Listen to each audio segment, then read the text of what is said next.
India के climate के बारे में तो आपको आइडिया होगा। आज हम जानते हैं वर्ल्ड क्लाइमेट और क्लाइमेट चेंज कैसे होता है। So hi everybody, this is Supriya Sharma, your geography educator. Welcome to your favourite humanities channel social school by Unacademy. चलिए, तो आज के इस चैप्टर में थोड़ा सा इंट्रोडक्शन पार्ट से समझते हैं कि ये जो क्लाइमेट जिसको हम बोलते हैं, जो कि लॉन्ग टर्म होता है, बहुत डिकेड्स के बाद जाके चेंज होता है, इसमें किस तरीके से हम लोग कैलकुलेशन करते हैं। So let's start with the introduction. 3 broad approaches are used for classifying climate: empirical, genetic and applied. अब 3 तरीके ऐसे हैं जिसके तरफ से हम बोल सकते हैं कि हम लोग क्लाइमेट को बेसिकली मेजर कर सकते हैं। ठीक है, सबसे पहला है जिसके अंदर हम क्या करते हैं, observe data in particularly on temperature and precipitation pattern. Precipitation का मतलब रेनफॉल किस तरीके से हो रही है, कितनी हो रही है, ज्यादा है कम है, उसके हिसाब से हम कैलकुलेट करते हैं। सेकंड जो जेनेटिक है, उसमें हम लोग क्या करते हैं, उसमें हम लोग क्लाइमेट को देखते हैं उसके कॉजेस के एग्जाम्पल से। फॉर एग्जाम्पल सर्कुलेटरी सिस्टम, ठीक है, या फिर लेटिट्यूड क्या है, कॉन्टिनेंटल एंड ओशन करंट किस तरीके से मूव कर रहे हैं, उसके हिसाब से हम लोग जो है उसके क्लाइमेट को समझने की कोशिश करते हैं। थर्ड हमारे पास आता है applied classification, that is devised for the specific purpose such as agriculture, urban planning and resource management, है ना। क्योंकि हमें पता है कि इन चीजों की वजह से हमारे क्लाइमेट के अंदर बहुत चेंज आता है। जब हम ज्यादा अर्बनाइजेशन कर देते हैं तो हम लोग ग्लोबल वार्मिंग को कहीं ना कहीं हिट कर रहे होते हैं। तो वही चीज यहाँ पर जो है अलग अलग मेथड है। अब इस अलग अलग मेथड को कहीं ना कहीं एक हम बोल सकते हैं कि एक डेवलपर है जिन्होंने इसके बारे में जो है चीजों को डेवलप किया, जिनका नाम क्या है यहाँ पर, व्लादिमीर कोपेन, है ना। इसीलिए हम लोग इसको क्या बोलते हैं, Koppen scheme of classification of climate, कि इन्होंने किस तरीके से अपने आइडियाज के थ्रू, अपनी चीजों के थ्रू बताया है कि क्लाइमेट बेसिकली क्या होता है। So Koppen recognise the close relationship between the distribution of vegetation, climate and used vegetation limit to one guide to the climate boundaries. आपको पता है ना, हमारे इंडिया में भी हम लोग बात करते हैं जैसे कि ट्रॉपिकल मॉनसून क्लाइमेट है, ट्रॉपिकल जो है आपके जो है रेन फॉरेस्ट है, तो ये कहीं ना कहीं बेस्ड है कि कितनी बारिश, कितना प्रेसिपिटेशन कहां पर हुआ है, उसके अकॉर्डिंगली ही हम लोगों ने इनको सबको डाइवर्सिफाई किया है। आपने छोटी क्लासेस में पढ़ा है, right. Koppen selected the threshold value of mean annual and mean monthly temperature and precipitation and related to them vegetation distribution, them value use basis on this classification. क्या मतलब हुआ कि उन्होंने देखा है कि भाई किस तरीके का बेसिकली टेम्परेचर रहता है, पर्टिकुलरली अगर मैं एक मंथ की बात करूं, और फिर उस मंथ में कितना रेनफॉल होता है। रेनफॉल का मतलब क्या है कि कितना प्रेसिपिटेशन हो रहा है, उसके अकॉर्डिंगली मैंने यहाँ पर वेजिटेशन को डिफरेंट डिफरेंट जो है वो नाम दिया है, जैसे कि ट्रॉपिकल एवरग्रीन, ट्रॉपिकल एरिड है, लिटोरल फॉरेस्ट है, मैंग्रोव्स हैं, या फिर आपके ट्रॉपिकल डेसिडुअस है। ओके, इसी में उन्होंने उनको अलग अलग तरीके से क्लासिफाई किया है, और उनका जो तरीका है ये सबसे इंपॉर्टेंट है क्योंकि एग्जाम में क्वेश्चन बनता है यहाँ से। The scheme use capital and small letter. अब ये चीजें बताने के लिए उन्होंने हमारे जो अल्फाबेट हैं उसके कैपिटल और स्मॉल लेटर्स को यूज किया है। Two climate groups and subtypes, capital type for the major group. Capital जब आपको दिखेगा, अभी पूरा चार्ट में आपको दिखाऊंगी, तो इसका मतलब होता है कि हम लोग बड़े क्लाइमेट या बड़े ग्रुप के, जिसमें बहुत लार्ज एरिया कवर होता है, उसकी बात कर रहे हैं। स्मॉल लेटर जब हम यूज करते हैं तो that shows the seasonal precipitation and temperature characteristics, कि भाई सीजन बाय सीजन, जैसे गर्मी में कितना, सर्दी में कितना, ड्राई सीजन में कितना हो रहा है, उस तरीके से। ठीक है, Koppen recognise 5 major climatic group A, B, C, D and E. इसका मैं आपको पूरा एक डायग्राम दिखा देती हूँ, ये देख लीजिए। ये सारा का सारा जो आपको यहाँ दिख रहा है, ये सारा का सारा जो है मेजर, इसमें से 5 ऐसे हैं जो मेजर है, जो कि कोपेन ने आपके यहाँ पर आइडेंटिफाई किया है। सबसे पहला है ट्रॉपिकल, सेकंड है हमारे पास बी ड्राई क्लाइमेट, थर्ड है वार्म टेम्परेचर, डी को उन्होंने कोल्ड स्नो फॉरेस्ट से दिखाया, ई उन्होंने कोल्ड क्लाइमेट, एच से उन्होंने हाईलैंड्स की बात की, मतलब जहां पर हम बोल सकते हैं कि जो आपका क्लाउड वगैरह एलिवेशन वाला जो एरिया रहता है, वहां पर किस तरीके से जो है वो चीजें आपकी शो होने वाली है। ठीक है, अब इनको जो है एक एक करके हमें डिटेल में समझना होगा। क्यों? क्योंकि ये तो हमने बड़े लेटर देखे, यानी कि हमारे कैपिटल लेटर्स देखे, स्मॉल लेटर में भी तो हमने इनको क्लासिफाई किया है। So climatic group are subdivided into design by the small letter based on the seasonality of precipitation and degree of temperature seventy, है ना। ये चीज मैंने आपको बताई थी कि बड़े वाले तो ठीक है, अल्फाबेट अभी जो देखिए ए टू लेके ई तक या एच तक हम बात करें, वो सारे बड़े सीजन है। अब इसमें हम कॉम्बिनेशन बनाएंगे अलग अलग सीजन के अकॉर्डिंग, उसमें हम छोटे यानी कि स्मॉल अल्फाबेट्स को भी ऐड करेंगे। The small letters indicate season of dryness R F. अब जब ड्राइनेस का सीजन शो करना है तो आप देख सकते हो एफ से उन्होंने नो ड्राई सीजन शो किया, एम से उन्होंने मॉनसून को शो किया, डब्ल्यू से उन्होंने ड्राई विंटर्स को शो किया, और एस से उन्होंने ड्राई समर को डिनोट किया। ये इंपॉर्टेंट है, मैं यहाँ पर स्टार मार्क कर रही हूँ बिकॉज यहाँ से आपसे एमसीक्यू में क्वेश्चंस पूछे जा सकते हैं, और अगर कोपेन स्कीम एक्सप्लेन करना आ गया तो आपको ये सारी चीजें मेंशन करनी होगी। ठीक है, ये तो बात हो गई हमारे समर और विंटर की। अब हम बात करें ग्रुप बी की, जो कि आपका ड्राई क्लाइमेट था। याद है अभी हमने बी कैपिटल देखा था, जो कि ड्राई, पूरे ड्राई रीजन को कवर करता है। The capital letter S W are use to denote the steppe और सेमी एरिड, ठीक है, स्टेपे और सेमी एरिड, जो कि स्टेपे आपको अफ्रीका में जो है देखने को मिलता है। डब्ल्यू डिनोट करेगा किसको, desert respectively. These are then combined with the temperature qualifiers for example BSH, यहाँ पे आप देख सकते हो BSH है, जैसे BWH है, W हो गया तो क्या है आपके यहाँ पर देखो सेमी एरिड को जो है डिनोट कर रहा है, W है डेजर्ट रिस्पेक्टिवली को डिनोट कर रहा है, ठीक है। इस तरीके से ये सारे कॉम्बिनेशन आपको यहाँ पर शो किए गए हैं। ये चार्ट आपकी NCERT में भी दिया गया है। अगर यहाँ आपको ज्यादा क्लियर ना हो तो प्लीज आप अपनी NCERT से एक बार इसको खोल के वहां से चीजों को समझ सकते हैं। ये देखो सारे ये आपके कौन से मेन ग्रुप है, ये सारे अल्फाबेट यानी कि कैपिटल है। फिर आ गए इसके टाइप की, इसमें हमने अलग अलग टाइप के वेजिटेशन को डाल दिया। इसमें फिर हमने लेटर कोड बनाए, जिसमें हमने क्या किया, एक बड़ा एक छोटा, एक कैपिटल एक स्मॉल, एक कैपिटल एक स्मॉल, कैपिटल स्मॉल, इस तरीके से हमने जो है सारे कॉम्बिनेशंस यहाँ पर बनाए हैं। और अब एक एक करके इन सारे कॉम्बिनेशंस को हम लोग डिटेल में पढ़ने वाले हैं। तो सबसे पहले यहाँ पर हम बात करते हैं आपके group A, that is tropical humid climate, ठीक है। ट्रॉपिकल ह्यूमिड समझ जाओ, ट्रॉपिकल रीजन हम कौन से पार्ट को बोलते हैं, याद करो छोटी क्लास में जो तुमने अर्थ पढ़ी है इस तरीके से, एग्जैक्टली ऐसी नहीं होती बट समझने के लिए समझ सकते हैं। ये जो पार्ट है यानी कि जो जीरो इक्वेटर पे हमारा है, ठीक है, इसके ऊपर क्या है, ट्रॉपिक ऑफ कैंसर, और नीचे है ट्रॉपिक ऑफ कैप्रिकॉर्न। ये कितने पे है, 23 डिग्री एंड हाफ नॉर्थ पे, 23 डिग्री एंड हाफ साउथ पे, है ना। अब इक्वेटर से ट्रॉपिक ऑफ कैंसर और इक्वेटर से ट्रॉपिक ऑफ कैप्रिकॉर्न, ये जो शेडेड पार्ट है, इस पार्ट को हम क्या बोलते हैं, ट्रॉपिकल रीजन बोलते हैं। याद आ रहा है छोटी क्लासेस में। तो यही ट्रॉपिकल ह्यूमिड क्लाइमेट की अब यहाँ पर हम लोग जो है वो बात करेंगे। तो देखो कैसे समझना है। Tropical humid climate lies between the tropic of cancer and tropic of capricorn, जैसा कि मैंने आपको इस डायग्राम में बताया। The overhead sun for much of the year and seasonal और then presence of the inter tropical convergence zone, that is ITGC। याद करो हमने लास्ट से लास्ट चैप्टर में जो है ITCZ जोन के बारे में पढ़ा था, याद होगा तो आप समझ जाओगे। Make this climate hot and humid, क्यों, इसमें होता क्या है कि इसमें ना अर्थ की जो रेज है आपको पता है वो सीजन वाइज, जैसे जब अर्थ रोटेट करती है, क्योंकि हमारी अर्थ टिल्टेड है 66.5 डिग्री पे, तो टिल्टेड होने की वजह से क्या होता है कि जब वो इस तरीके से टिल्टेड है तो सन की डायरेक्ट रेज नॉर्थ वाली साइड पर है, फिर जब वो घूमकर इस तरीके से यहाँ आ जाएगी तो सन की जो डायरेक्ट रेज है वो आपकी साउथ वाले पार्ट पर आ जा रही है। तो इस रीजन की वजह से हमने देखा कि सीजन बाय सीजन वहां पर जो सनलाइट है वो कहीं ना कहीं वेरी कर रही है। दे show a very small and annual range of temperature and typically receive high annual rainfall. यही रीजन है जब चेक किया गया, मेजर किया गया कि ये वही एरिया है जहां पर सबसे ज्यादा बारिश होती है। और आप एक चीज देखो ना, आप अपने इंडिया से करो, हमारा इंडिया भी तो आधा पार्ट यहाँ पड़ता है ना ट्रॉपिकल वाले जोन में, तो आपने देखा होगा कि हमारा जो पेनिनसुलर वाला इंडिया वहां पर बहुत बारिश होती है, साउथ वेस्ट मानसून विंड सबसे पहले यहीं पर पहुंचती है ना। तो यही कैलकुलेट उन्होंने भी किया कॉपन ने कि भाई ये जो रीजन है ना, बेसिकली इस रीजन में बहुत बारिश भी होती है और यहाँ का जो टेम्परेचर है वो ज्यादा वेरी नहीं करता। इसीलिए आप देखो आपको केरला और कर्नाटका के टेम्परेचर में ज्यादा डिफरेंस नहीं मिलेगा, आपको केरला और तमिलनाडु के टेम्परेचर में ज्यादा डिफरेंस क्यों नहीं मिलता, क्योंकि सारे के सारे आपके ट्रॉपिकल जोन में ही रहते हैं।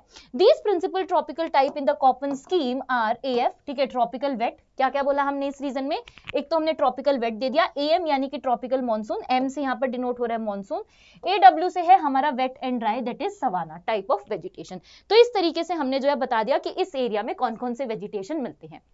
अब ग्रुप ए में ही हम लोग बात करते हैं ट्रॉपिकल वेट क्लाइमेट की, जो अभी हमने सबसे पहले पढ़ा, F denoted to the wet climate, ठीक है।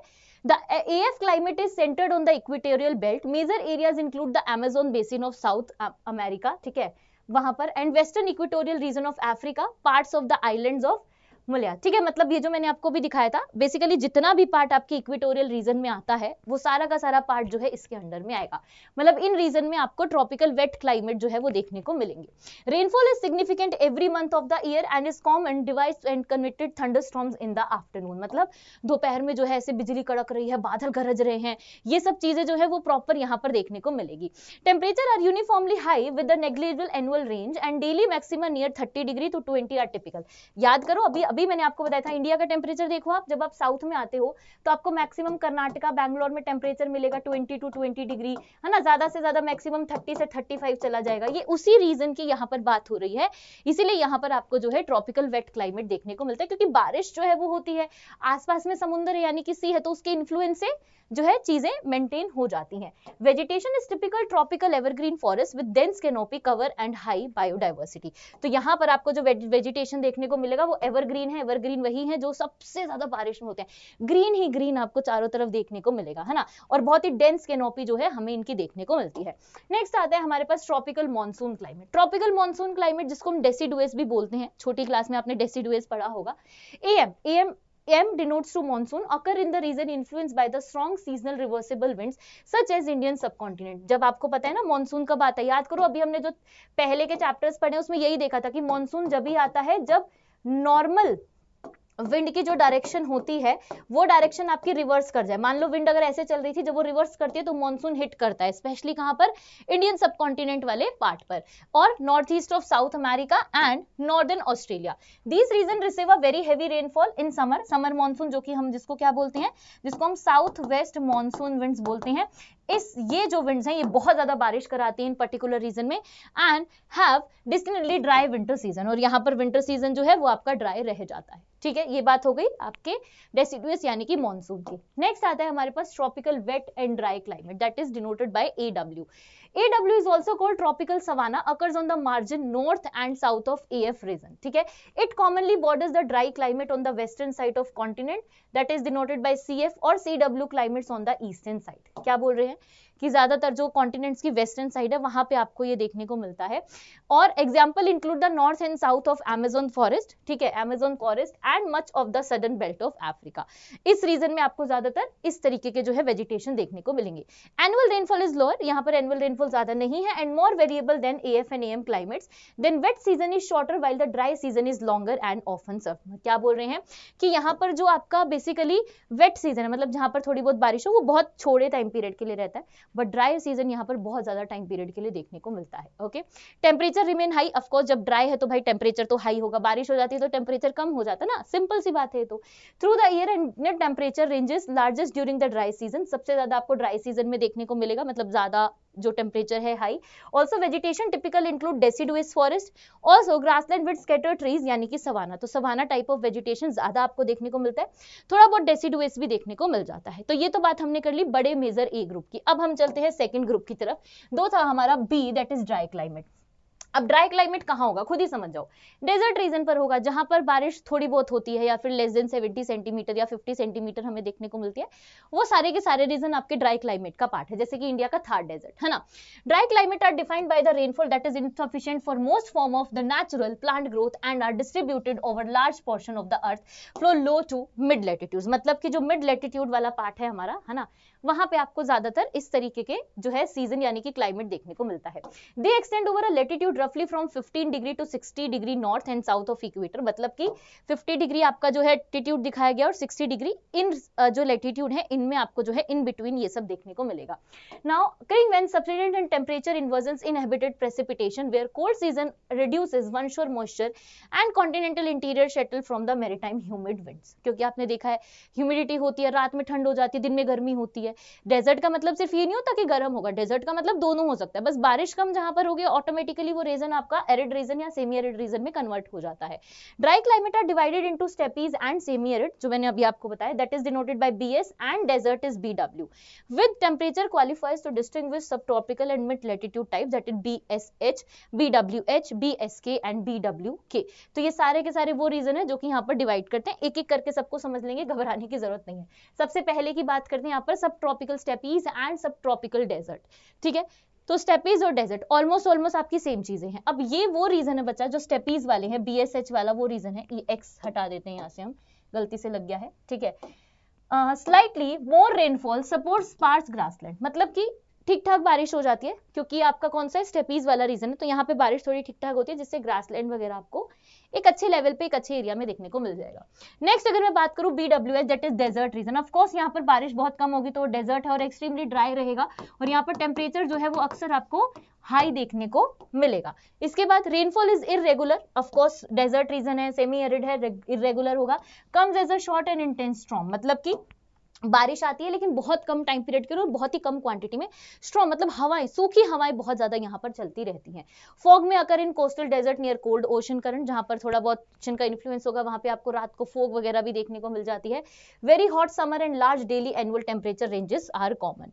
Highest historical shade temperature that is 58 degree Celsius. देख रहे हो डेजर्ट रीजन में अभी तक जो सबसे ज्यादा आपके टेम्परेचर देखा गया है वो टेम्परेचर आपका 58 डिग्री सेल्सियस है। ठीक है, ये आप देख सकते हो कब देखा गया था, ये डिनोट किया गया था आपके 1922 में। सो दिस इज इंपॉर्टेंट, यहां से आपसे क्वेश्चन जरूर पूछा जा सकता है। नेक्स्ट बढ़ते हैं आगे और बात करते हैं टाइप सी की, जिसमें हमें वार्म टेम्परेचर के बारे में पढ़ना है, जो कि आपके मिड लेटिट्यूड्स के आसपास आपको देखने को मिलेंगे। Warm temperature climate generally extend from about 30 degree to 50 degree latitude. Latitude आपको पता है ना, ये वाले लेटिट्यूड इज द लेटे हुए, मतलब हॉरिजॉन्टल लाइंस जो है ये। ठीक है, on the eastern and western margin of the constitute, eastern और वेस्टर्न दोनों साइड मिलेंगे।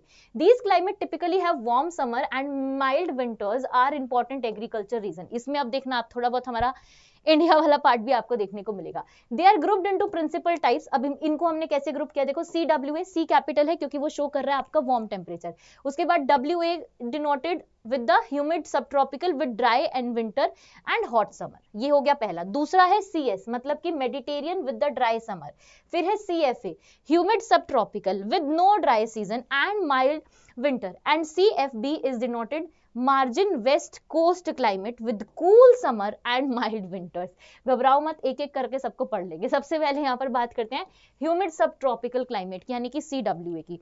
नाम से क्लियर हो रहा है, ह्यूमिड सब ट्रॉपिकल मतलब ऐसा रीजन होगा जहाँ पे आसपास जो है आप देख सकते हो सी का इन्फ्लुएंस मिलेगा क्योंकि ह्यूमिडिटी है, और सब ट्रॉपिकल क्लाइमेट है मतलब ये ट्रॉपिक ऑफ कैंसर के ऊपर वाला पार्ट है ना। जैसे मान लो ये अगर ट्रॉपिक ऑफ कैंसर था 23 डिग्री एंड हाफ पे, तो इसके ऊपर वाले पार्ट को हम क्या बोलते हैं, टोरिड रीजन बोलते हैं, या फिर आपका टेम्परेट, या फिर आपका सब ट्रॉपिकल बोलते हैं। ठीक है, देखो this is CWA climate occur poleward to the tropics of Cancer. मैंने बोला ना ट्रॉपिक ऑफ कैंसर से पोल की तरफ जब हम जाते हैं इस तरीके से, तब हमें ये देखने को मिलता है। And Capricorn is the found over a part of north Indian plate and the interior plains of south China. ठीक है, यहाँ पे आपको इसीलिए हमारा इंडिया का जो ऊपर वाला पार्ट है, जो गुजरात से बीच में जहां से पास करते हैं ट्रॉपिक ऑफ कैंसर, उसके ऊपर वाला पार्ट आपका सारा सब ट्रॉपिकल पार्ट है।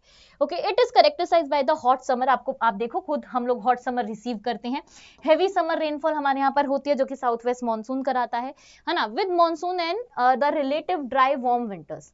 Vegetation and land use commonly include mixed forest and intensive agriculture and irrigated farming in the river plain. इसीलिए आप देखो हमारा जो नॉर्दर्न प्लेन है वहां हम लोग सबसे ज्यादा जो है एग्रीकल्चर करते हैं। क्यों? क्योंकि with the help of this river plains वहां हमारे लिए एग्रीकल्चर करना इजी और बेटर हो जाता है। ठीक, डी की बात करते हैं। क्या बोल रहे डी?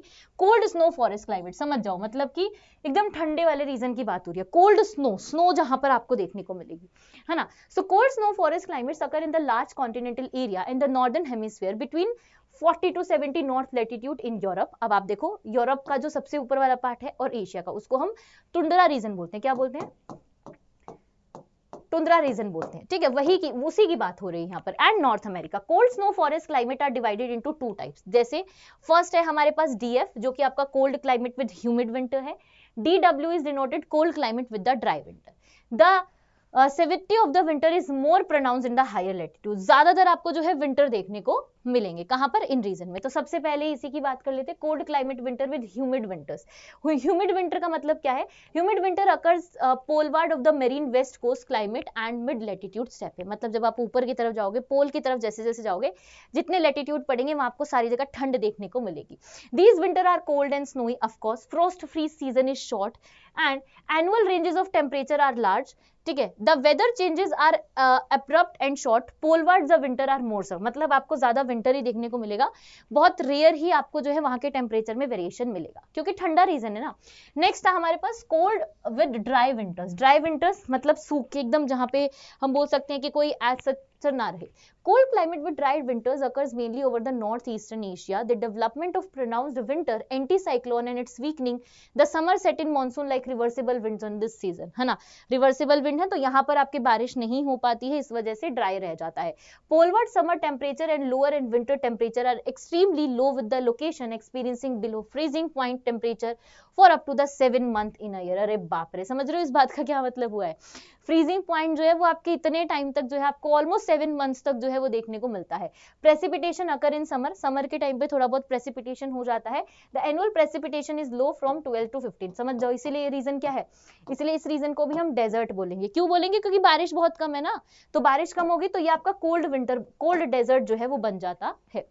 अब बात करते हैं सबसे last, that is polar climate. एकदम पोल पे पहुंच जाओ। पोल से क्या मतलब है, मान लो अगर ये हमारी अर्थ है इस तरीके से, तो अब हम यहाँ पहुंच गए, यहाँ पे ये पोल और ये पोल, यहीं पर आपको अंटार्कटिका देखने को मिलता है, जो कि हमारा वर्ल्ड का सबसे बड़ा कोल्ड डेजर्ट है ना। अब हम इसकी बात करते हैं। यहाँ पे तो मुझे लगता है मुझे बताने की जरूरत भी नहीं, आप खुद ही समझ जाएंगे कि किस तरीके की ठंड जो है यहाँ पर होती है।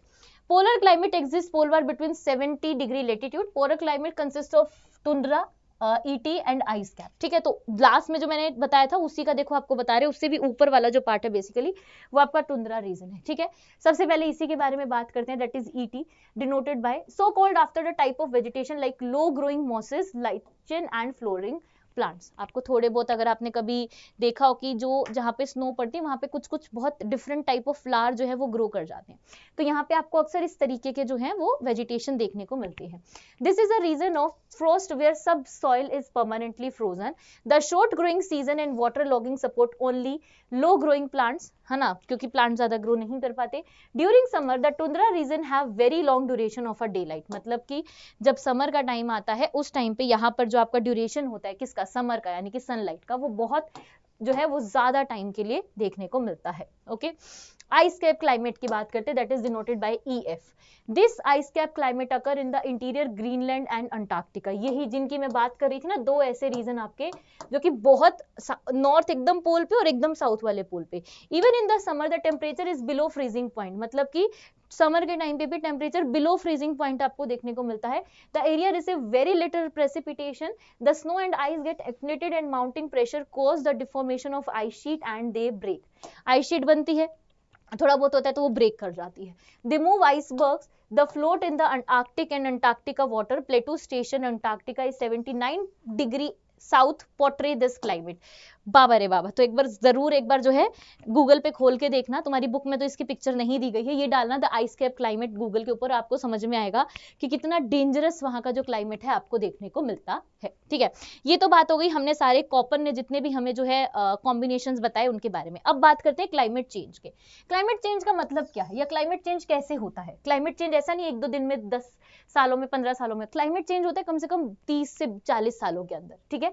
The earth climate has always change in naturally over millions of year, है ना, बहुत सालों में जाके जो है आपको क्लाइमेट चेंज होता हुआ दिखेगा।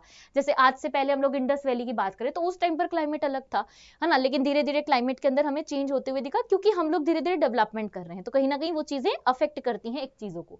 Geological evidences show repeated ice age, जो कि हमारा आइस एज है, glacier period and warmer period, inter glacier period, वो हमें बताते हैं कि वहां से लेके अब तक हमने कितना क्लाइमेट को जो है वो चेंज देखा है।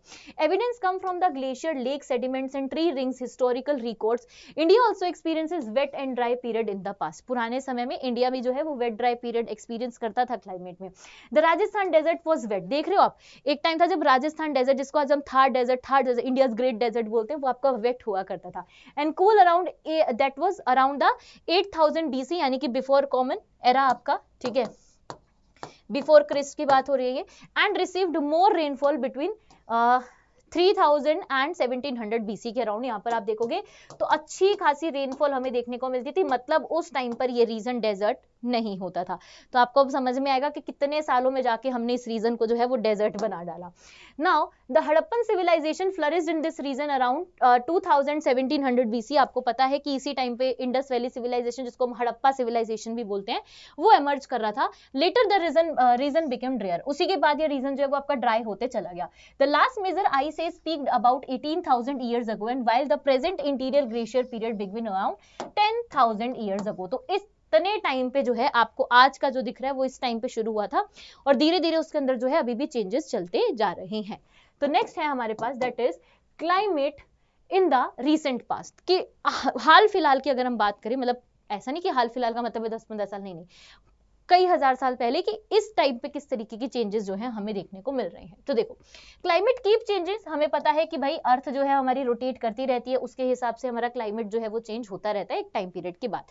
The 1990s experience extreme weather, 1990s के टाइम पे एक्सट्रीम वेदर जो है वो एक्सपीरियंस किया गया, include high temperature and serves flood, मतलब इस टाइम पे टेम्परेचर भी हाई था और फ्लड वगैरह भी बहुत आते थे। जैसे अगर मैं इंडिया की ही बात करूं तो इंडिया में भी 1995 में बहुत तगड़ी जो है दिल्ली आसपास के रीजन्स में बहुत तगड़ी फ्लड आई थी, है ना। Sahel drought that was in 1967 to 77, one of the most served drought in the region south of the Sahara। मतलब ये ऐसा ड्रॉट, मतलब सूखा पड़ा था यहाँ पे, आप देखो कितने ऑलमोस्ट 10 सालों के लिए, कि ये वर्ल्ड का अभी तक का सबसे लंबा और सबसे डेंजरस लेवल का जो है ड्रॉट पीरियड रहा है। डस्ट बॉल की अगर बात करें, डस्ट बॉल आप समझते हो ना, मिट्टी उड़ना उड़ना उड़ना उड़ना, तूफान तूफान तूफान। Serves drought in the south west Great Plains of USA. USA में तो हर साल कुछ ना कुछ आता है। डस्ट बॉल से मैंने आपको एक मूवी बताई थी, अगर आप में थोड़ा बहुत आपको साइंस फिक्शन में इंटरेस्ट हो तो आप ये देख सकते हो, एक मूवी बताई थी मैंने आपको इंटरस्टेलर, जरूर उसको देखना, उसमें आपको समझ आएगा कि डस्ट बॉल का मतलब क्या होता है, बिल्कुल मूवी की स्टार्टिंग में ही दिखा दिया गया है। Historical records of crop failure, flood, migration provide evidence of climate changes. हमें पता चलता है इन चीजों से कि कैसे क्लाइमेट जो है वो धीरे धीरे चेंज हुआ है। Europe experience a warm period in 10th and 11th century and later little ice ages that was in 16 to 19 जो है आपकी सेंचुरी में देखने को मिला। Global temperature increase from about 1885 to 1940 but the rate of increase slow after 1940। अब जो climate change हो रहा है वो धीरे धीरे हो रहा है अगर हम 1940s के बाद की बात करें तो, ठीक है। अब ये किस रीजन की वजह से हुआ होगा? सिंपल है, हमें पता है कि भाई क्लाइमेट चेंज होने के पीछे बहुत सारे कारण हो सकते हैं, कोई एक रीजन कभी भी नहीं हो, एक रीजन नहीं है। तो देखो बात करते हैं, सबसे पहले है हमारे पास एस्ट्रोनॉमिकल कॉजेस। एस्ट्रोनॉमिकल कॉज का मतलब क्या है कि sunspot, dark cooler patches on the sun that changes in number over a time में इन्फ्लुएंस वेदर कंडीशन। ये बोलना चाह रहे हैं कि जो आपका सन के ऊपर स्पॉट्स वगैरह है वो भी कहीं ना कहीं वेरी करते हैं, वो भी चेंज होते रहते हैं, जिसकी वजह से आपको थोड़ा बहुत उसकी रेज आने में जाने में जो है वो डिफरेंस दिखेगा, तो उस वजह से क्लाइमेट चेंज हुआ है। नेक्स्ट हमारे पास आता है मिलेनकोविच ऑसिलेशंस। ऑसिलेशन आपको पता है, आप जब पढ़ते हो इस तरीके से, changes in the earth orbit, earth के ऑर्बिट में जब चेंज आता है ना, and moving the axial tilt after amount of solar energy received by the earth. जितनी सोलर एनर्जी अर्थ रिसीव करता है कहीं ना कहीं उसमें भी चीजें वेरी करती है, वो कभी भी एक नहीं हो सकती, तो उसकी वजह से भी हमें क्लाइमेट में चेंज देखने को मिलता है। नेक्स्ट आता है हमारे पास terrestrial cause that is volcanism, मतलब कि जो आपके वोल्केनिक इरप्शन वाले एरियाज हैं उसमें थोड़ा सा आपको मिलेगा change. Volcanic eruption releases aerosol into the atmosphere, है ना। आप देखो बहुत सारा पोल्यूशन भी होता है, डिस्ट्रक्शन भी होता है, कंस्ट्रक्शन भी होता है। These aerosols block some sunlight, इनकी वजह से सनलाइट ब्लॉक हो जाती है। And temporary cooling of earth, और जिसकी वजह से अर्थ का जो है टेम्परली अर्थ जो है वो कूल हो जाती है। क्यों? क्योंकि सनलाइट नहीं आएगी, गर्म वार्म अगर नहीं लाइट आपको मिलेगी तो ऑब्वियसली वो टेम्परेचर कूल हो जाएगा। तीसरा कॉज है हमारे पास ह्यूमन कॉज, यानी कि हम लोग, ऐसा नहीं है कि सिर्फ हमारी वजह से ही सब होता है, बट हम लोग भी इसका एक पार्ट है। इंक्रीजिंग ग्रीन हाउस गैसेज, हमें पता है कि हम लोगों ने ग्रीन हाउस गैसेज का जो है इतना ज्यादा यूज करना शुरू कर दिया है, जिसकी वजह से ये इफेक्ट हमें और ज्यादा देखने को मिलता है। In the atmosphere trap more heat, this leads to the global warming. अभी हम ग्लोबल वार्मिंग के बारे में भी पढ़ेंगे, ठीक है, वही हमारा नेक्स्ट टॉपिक है। Due to the presence of greenhouse gases the atmosphere is behaving like a green house. मतलब क्या हुआ इस बात का, इस पिक्चर में देखो, एक टाइम ऐसा है कि जहां हम अपनी अर्थ को प्रोटेक्ट कर रहे हैं, बट हम लोग इतना ग्रीन हाउस गैसेस का इस्तेमाल कर रहे हैं, कहीं ना कहीं उसकी वजह से हमारा जो अर्थ है वो भी जल रहा है, हम लोग भी कहीं ना कहीं उससे अफेक्ट हो रहे हैं, और हमारा एनवायरमेंट भी जो है उससे खराब हो रहा है।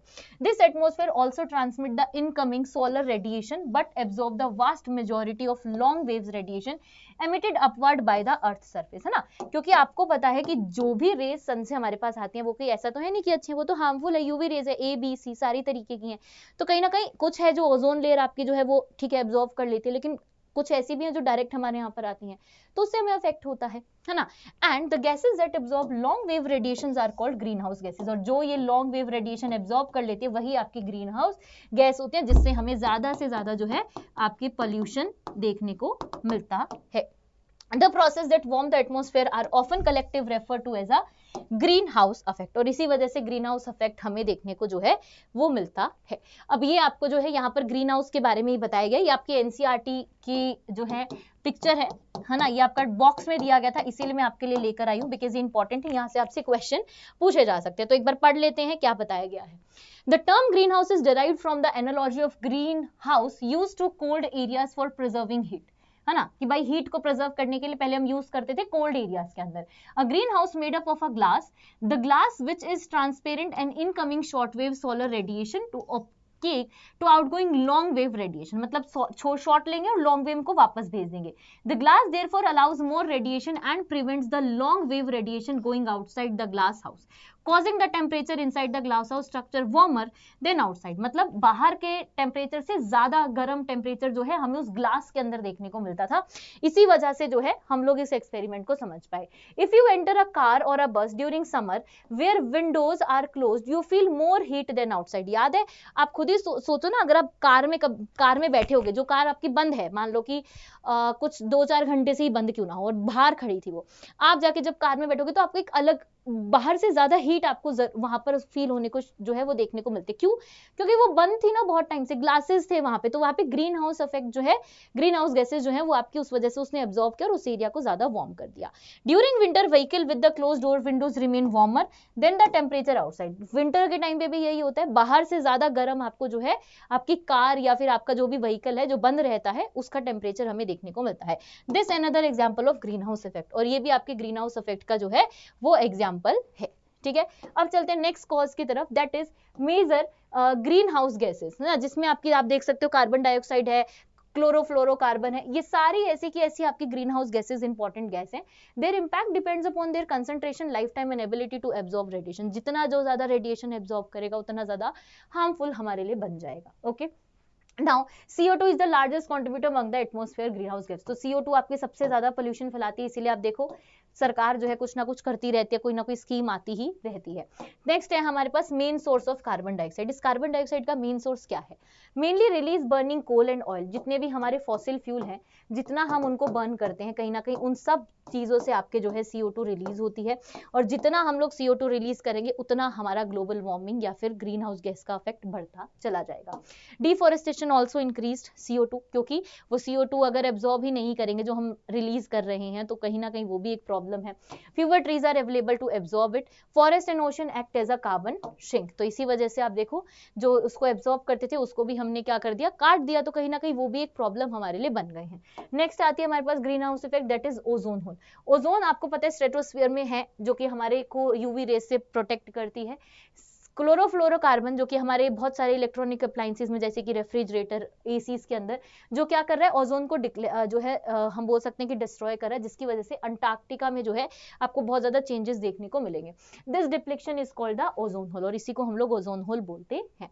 ग्लोबल वार्मिंग क्या है? जितना ज्यादा ग्रीन हाउस गैसेज होंगी उतना ज्यादा हीट ट्रैप होगा एटमॉस्फेयर में और ग्लोबल टेम्परेचर जो है वो आपका इंक्रीज कर जाएगा. इफेक्ट में इंक्लूडिंग मेल्टिंग ग्लेशियर, जिसकी वजह से ग्लेशियर मेल्ट हो जाएंगे, सी का लेवल ज्यादा हो जाएगा, और फ्लडिंग जो है कोस्टल एरियाज में और आइलैंड में देखने को मिलेगी. ये आपने सभी चीजें छोटी छोटी क्लासेस में पढ़ी है, बस उन्हीं को थोड़ा सा डिटेल में आपको जो है समझना है. This impact vary from place to place. अब इनका जो इंपैक्ट है वो आपके प्लेस टू प्लेस वेरी करता है. ग्लोबल एफर्ट्स की अगर बात करेंगे, The Kyoto Protocol, that is in 1997, was an important international effort to reduce greenhouse gas emission. It came into force in 2005. और इसमें हम जो है इसको फोर्स में लिख रहे हैं, मतलब इसको हमने इम्प्लीमेंट किया जिसकी वजह से हम लोग ग्रीन हाउस गैस का इफेक्ट जो है वो आपके कम कर सके और अपने एनवायरमेंट को कहीं ना कहीं प्रोटेक्ट जो है वो यहाँ पे कर सके. ठीक है, अब इस ग्लोबल वार्मिंग की वजह से the world average near surface temperature is about 14 degree Celsius. Average temperature 14 degree है, लेकिन ड्यूरिंग द 20th सेंचुरी, अब देखना 20th सेंचुरी में ग्लोबल टेम्परेचर जो है वो आपके ज्यादा बढ़ते हुए हमें नजर आया, specially 1901 to 44 and 77 to 99, where temperature increase by about 0.4 degree Celsius in each period. हर पीरियड में इतना इंक्रीज करा, मतलब टेम्परेचर इंक्रीज कर गया. ओवरऑल की बात हो रही है. The global temperature at the end of 20th century was about 0.6 degree Celsius higher than the end of the 19th century, है ना. आप देखो अभी हम 21st में है, तो उससे पहले ही इतना ज्यादा चेंज हो चुका है, और अभी तो हम लोग इतना ज्यादा फॉसिल फ्यूल का यूज करते हैं, इतनी सारी चीजें जो है यूज करते हैं जिससे कार्बन डाइऑक्साइड ज्यादा से ज्यादा एमिट हो रहा है, तो कहीं ना कहीं टेम्परेचर में आपको एक बहुत बड़ा वेरिएशन देखने को मिलेगा after 21st century. In 1990s the warmest decade with 1998 recorded as the warmest year of that period. और ये आपका सबसे गर्म पीरियड था कब? 1998, जिसमें मैं भी पैदा हुई थी. ठीक है, तो ये यहाँ से आपको जो है सारा डेटा बताया गया और ये पूरी आपको जो है न्यूज दिखाई गई है जो आपकी बुक में भी दी गई है. आप देख सकते हो आपको पूरा ग्लोबल वार्मिंग का जो है इफेक्ट दिखाया गया कि कैसे ग्रीन हाउस गैस राइज कर रही है, तो उससे कितनी सारी चीजें आपको दिखेंगी. गंगोत्री आपकी श्रिंक कर गई है 23 मीटर, हर साल जो है वो श्रिंक कर रही है. क्यों? क्योंकि हम लोगों ने उसका जगह कम करके अपने बड़े बड़े घर बना लिए, बड़ी बड़ी बिल्डिंग्स बना ली हैं।